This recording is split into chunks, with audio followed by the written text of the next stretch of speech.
అతనిది అత్యంత పేద కుటుంబం. రెక్కాడితే డొక్కాడని పరిస్థితి. ఎంతో కష్టపడి ప్రభుత్వ జాబ్ సంపాదించుకున్నాడు. కుటుంబం అంతా ఎంతో సంతోషపడింది. బతుకులు బాగుపడతాయని భావించింది. కానీ ఓ అనుకుని వ్యాధి అతని కుటుంబాన్ని చిన్నాభిన్నం చేసింది. ప్రపంచంలోనే ఓ అరుదైన వ్యాధి అతని ఒంట్లో తిష్టవేసింది. 25 ఏళ్లుగా నట్టింట్లో నరకం చూపిస్తోంది. కనీసం కదలడానికి వీలు లేకుండా బంధించింది. లక్షల్లో ఖర్చు పెట్టారు, ఆస్తుల్ని నమ్ముకున్నారు. అయినా నయం కాలేదు. ఆ బాధను తట్టుకోలేని ఆ బాధితుడు తనువు చాలిస్తాను, అనుమతి ఇవ్వండంటూ కన్నీరు పెట్టుకుంటున్నాడు. నల్గొండ జిల్లాలో ఓ భాగ్యుడు అనుభవిస్తున్న నరక యాతనకు సంబంధించిన సాక్షి స్పెషల్ కథనం. ఇక్కడ కదలేకుండా దయనీయ స్థితిలో ఎదురుచూస్తున్న వ్యక్తి జంపాల గోపాల్.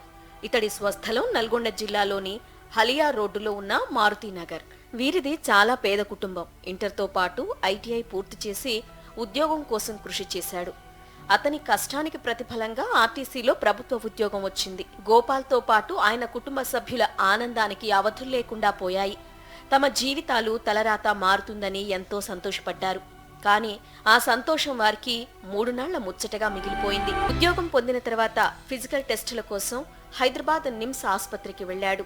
గోపాల్కు ఫిజికల్ టెస్టులు చేస్తోన్న వైద్యుల ముఖాల్లో ఒక్కసారిగా ఏదో మార్పు కనిపించింది. దాన్ని గమనించిన గోపాల్కు ఒక్కసారిగా గుండె జారినంత పనైంది. ఏమైందని అడిగిన గోపాల్కు వైద్యులు చెప్పిన మాట వినగానే నోట మాట రాలేదు. మోయలేని భారంతో బరువెక్కిన గుండెతో ఇంటిని చేరుకున్నాడు. కొడుకుకు ఉద్యోగం వచ్చిందన్న ఆనందం నుంచి తేరుకోని కుటుంబ సభ్యులకు గోపాల్ చెప్పిన మాట విని ఒక్కసారిగా గుండె పగిలింది. వైద్య పరీక్షల్లో గోపాల్కు కండరాల బలహీనత అనే వ్యాధి ఉన్నట్లు తేలింది. అప్పటికి ఆయనకు 20 ఏళ్లే. ఇదంతా జరిగింది 2000వ సంవత్సరంలో. ఈ వ్యాధి ఉన్నట్లు తేలడంతో ఆర్టీసీ అధికారులు కూడా గోపాల్ను ఉద్యోగంలో చేర్చుకోలేదు. 6 నెలల తేడాతోనే వ్యాధి పెరిగిపోయి గోపాల్ మంచాన పడ్డాడు. ఎన్నో ఆసుపత్రులు తిరిగారు. 12 లక్షల డబ్బు కూడా ఖర్చు చేశారు. అది సరిపోక ఆస్తులను కూడా అమ్ముకొని వైద్యం చేయించుకున్నారు. అయినా తన వ్యాధి నయం కాలేదు. దీనికి ప్రపంచంలో ఎక్కడా మందులు లేవని బాధితుడు చెబుతున్నాడు. నడవడం కాదు కదా, ఇంకొకరి సపోర్టు లేనిదే కాలు కూడా కదల్చలేకుండా పోయింది. దీంతో గోపాల్ను కన్న తల్లే చంటి బిడ్డలా చూసుకుంటోంది. గత 25 ఏళ్లుగా అన్నం తినిపించటం, స్నానం చేయించటం కూడా ఆ తల్లే చేస్తోంది. ఏపీఎస్ఆర్టీసీలో జాబ్ వచ్చినప్పుడు కండరాల క్షీణత అనే వ్యాధి వచ్చినది సార్. ఇది ప్రపంచంలో ఎక్కడ మందు లేదన్నారు. అప్పటి నుంచి నాకు రోజు రోజుకు కండరాల క్షీణత వ్యాధి పెరుగుకుంటూ వస్తూనే ఉన్నది. హాస్పిటల్స్ తిరిగి ఓ 10-12 లక్షల రూపాయలు కూడా ఖర్చు పెట్టి చూపించినాడు. అయినా కూడా నయం కాలేకపోయింది. కొద్దిగా ఆస్తి కూడా ఉంటే కూడా నాకే అమ్మి పెట్టినాడు. అలా కూడా నాకు వ్యాధి నయం కాలేదు. ఏ ఆధారం లేని గోపాల్కు ప్రభుత్వం ఇచ్చే 4000 పింఛనే దిక్కు. దాంతోనే మందులు, ఇంట్లో నిత్యావసర వస్తువులను కొనుగోలు చేసి బతుకుబండి లాగిస్తున్నాడు. ప్రస్తుతం గోపాల్ వయస్సు 44 ఏళ్లు. తల్లి అంజమ్మ వయస్సు 70 ఏళ్లు.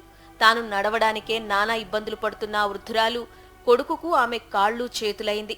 తమ పరిస్థితి చూసి ఎవరైనా ఆదుకోవాలని గోపాల్తో పాటు తల్లి అంజమ్మ కోరుకుంటోంది. లేదంటే చనిపోవడానికన్నా అనుమతి ఇవ్వాలని వారు విజ్ఞప్తి చేస్తున్నారు. భరించలేము అని వేడుకుంటున్నాం. అయినా కూడా మా దేవుడు మమ్మల్ని కరుణిస్తలేడు.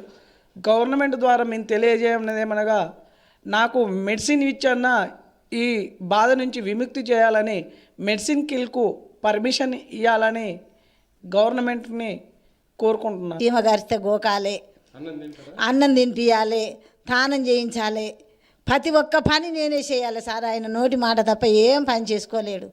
నైట్ పండుకుంటే ఈ పక్కన ఉర్లియాలి, ఈ పక్కకు ఉర్లియాలి సార్. నాకు 70 ఏళ్ళు ఉన్నాయి. 70 ఏళ్ళ నుంచి నాకు కళ్ళు కానొస్తలేవు, నాకు కంటి చూపు అంత లేదు. నేను ఈ పరిస్థితుల్లో ఈ ఇబ్బందులు పడుతున్నా సార్. ఎవరైనా దాతలు ముందుకొచ్చి నన్ను నా కొడుకును బతికియగలగరని కోరుకుంటున్నాను సార్. చూశారుగా, నలుగురితో ఆనందంగా గడపాల్సిన ఓ వ్యక్తి తలరాత ఎంత దారుణంగా ఉందో. పింఛను తప్ప కనీసం ఖర్చులకు కూడా రూపాయి వచ్చే మార్గం లేని గోపాల్ను మానవతావాదులు ఆదుకుంటారని ఆశిద్దాం.